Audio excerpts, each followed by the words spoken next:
And thank you everyone for joining us again for this session of Webinar Wednesday. Today, as you see, we're going to discuss deploying cache maps to iOS devices, your iPads, iPhones, such. It's not that hard to do, just some steps that you need to follow. First off, I'd like to start by revisiting some information about cache maps, just so we're on the right page. What are cache maps? Basically, they're a collection of image files that can be utilized for base mapping or background mapping. These cached maps, their image tiles are created from GeoSync GO desktop or ArcGIS or a combination of the two. The way they're used, mostly for our concerns, are in all of our GeoSync GO applications. They can be utilized as background or base mapping. We can also utilize, you may also want to create a cache map not only for imagery, but a customized background like you see on the right here, with maybe your parcel lines, your address points, road center lines, utilities, just different things that you may want to enhance your background map with. You can also use the cache maps for a targeted map. So you've got an area of a county or a city that you want to work in and has some really detailed information for your back map. You may want to deploy a certain targeted area.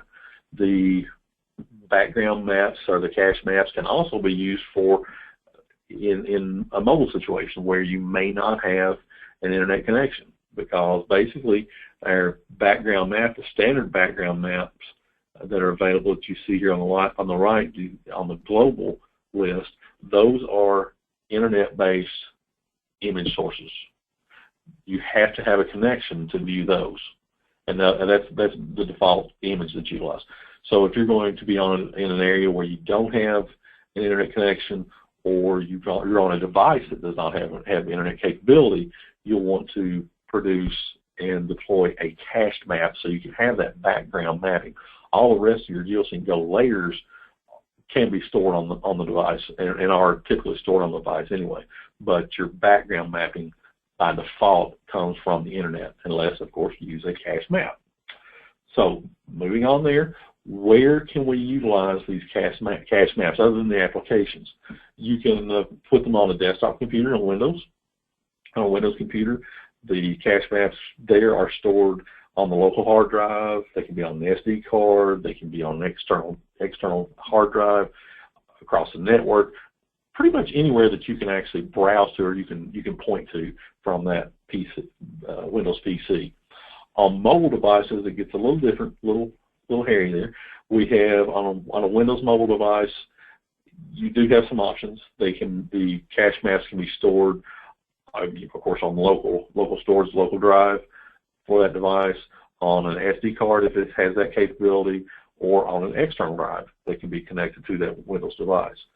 On your Android phones, tablets, your Android devices, you have two options. One, the cache maps can be stored directly on the device memory itself, or on an SD card if that device has the SD card capability, which most Android devices I've seen do.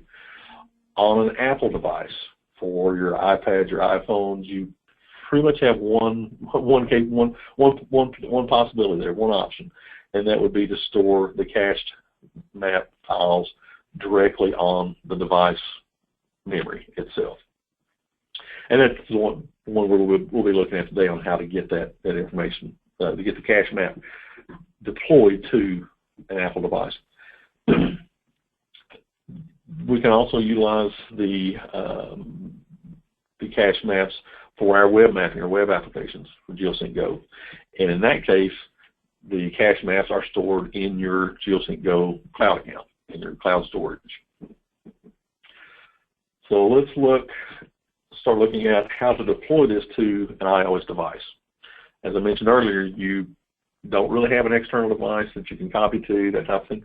So you have to copy it directly to the device memory for iOS. From the Windows side, the tools that we'll need, iTunes will not work. Basically because with iTunes, you can copy files with iTunes, but you can't create or copy folders. and your GeoSync Go cache is made up of several, if not thousands, of folders and files, the way they're organized. Depending on the size of your cache, it could be anywhere from tens of folders to thousands of folders. So what you'll want to utilize is a third-party data management application that will connect your PC to your Apple device and allow you to copy files and create folders. As far as the iOS device itself, really the only thing you need is a USB connection to your PC. You could do it online or other ways of connecting, but probably the easiest and the quickest is the USB connection. Basically, use your power port to USB connection. Basically, connect your device to your PC via USB. Other than that, there's really nothing else needed to do this other than the files that you want to copy. So the first thing you do, you'll open your file management application. In this case, I think I'm showing iMazing, I believe, the one I'm using. There are several out there. I'm not promoting any one application, but this is one that I've used before, and it does a pretty good job. So first thing you do is you want to start the application. You'll want to connect your device to by USB to your PC. That's what I would recommend. And once you do that, you will have to allow that connection on your device. You have to go back to the device and allow that connection to take place. So the next thing you'll want to do is create a GeoSync Go folder. And before we get into that, just know that the folders and files, you can only create those under the Documents folder of your application on your iOS device. You can't create any folders direct anymore, or used to you could, but now you can't create a folder or file directly at itself. You have to put everything in a Documents folder. Just tried this recently, and that is still the case. So basically, you just want to put everything under the Documents folder. And there is a specific structure for the GeoSync Go cache. The first folder you need is a GeoSync space Go folder. The way you start that, you browse to the Documents folder, click on it. On the right side, you right click, get the menu, or at least with this application, and I'll create a new folder. And you can see here, I'm calling it GeoSync space Go. Spelling is important. It does need to look, or it does end up being GeoSync space Go. Can't stress that enough. If you got if you no space in there or you misspell it, you won't be able to connect to your cache. They'll copy, but you won't be able to connect in the GeoSync Go application. You won't be able to view the cache map that you've copied. Okay, to transfer the folder, once you have your GeoSync Go base folder, I would call it, the next thing you want to do is actually copy your cache map to the device via this connection. So here I've told the application I want to copy, oops, wrong one, that should be copy to device. My apologies. Got my little bullet in the wrong spot. That should be this one, copy to device. In this case, it'll ask me if I want to copy a file or a folder. I'd always want to copy a folder because your cache map is made up of a number of folders with files in them. It's the way they're organized. You've got folders and files. So once you have the option to click the folder, you'll go to My Documents. And I apologize I didn't show all that, but on your PC, My Documents, GeoSync Go, and Cache. You'll notice the GeoSync Go folder is the same name that we've created on the device. You could transfer that whole GeoSync Go folder. That I wouldn't recommend because basically everything on your PC for your GeoSync Go desktop, all of the local data files, everything is stored for the GeoSync Go application. All the data, some of the setting files are all stored under the GeoSync Go, this GeoSync Go folder. So just to save space, we don't want to copy all that stuff. It won't hurt anything if you copy it all, but you'll use up space that you don't necessarily need to. So basically what I would recommend is starting with the cache folder. We've already created the GeoSync Go folder, so now we want to click on the cache folder. And then, of course, click OK, and it starts copying. Now, one option here, if you have, which in this case I'm only showing one cache folder. Now, the cache is the base folder for all your cache maps. You can have multiple cache maps built under here. And you'll notice if you go back and look at the video on creating cache maps, you give each cache map you create, you give a name. That name is the master folder for that cache. So I could have MapSync Village, customer data. I could have multiple cache maps in here. So in that case, if I have that situation, I don't want to copy all of the maps. I could go back to GeoSync Go, create a cache folder, and then select the actual cache map folder to go under that. So a little confusing there, but you just want to continue that file structure.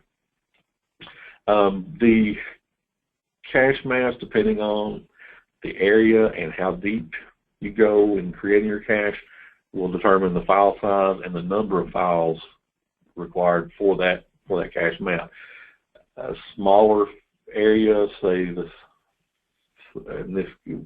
example I showed you earlier was just a very small area around our office, 3 or 4 block area with maybe a little bit larger than that, and down to say level 20, that would take about a minute to copy. If you're doing an entire county and going pretty deep, say level 18 or 19, it could take an hour or better to copy. So just be aware when you do copy this, it may not be instant. You may not want to wait until just before you go out to copy this over. The final data structure should look like this. This is looking at the device. I have my GeoSync Go application, my documents folder, my iOS documents folder. Below that, we have the GeoSync Go, primary GeoSync Go folder, spelling counts. Under that, we have the cache folder, spelling counts there again. Below the cache folder will be your cache map, your named cache map folders. In this case, the only one we're looking at is the GeoSync or the MapSync Village cache map. Of course, then under the standard for the cache maps, under that you'll have a folder for each level. Each of those folders will have the cached images. So that's basically the structure. Now, once the cache map completes, it finishes copying, just close out all this. So open up GeoSync Go, select your map, and go. So, all that said, we do have a large number of videos, these informational videos, on our CDP Engineers MapSync YouTube channel. If you want to go and look at more of our videos, and in particular, this is a list of the videos related to cache maps. The creating cache maps, kind of basic cache map creation, a little more creative here with creating custom cache maps using ArcMap, some advanced techniques on creating cache maps, and then we mentioned earlier the other ways of copying or deploying your cache maps, say to an Android device, the copying cache map to SD card, previewing it. That's a good video. That will help you deploy to Android. And we mentioned also using this in the cloud as a source, or as an internet-based source for your base map and or your web map. Copying cache maps to the cloud shows you how to do that. So that's all I have today. Thank you again for joining us.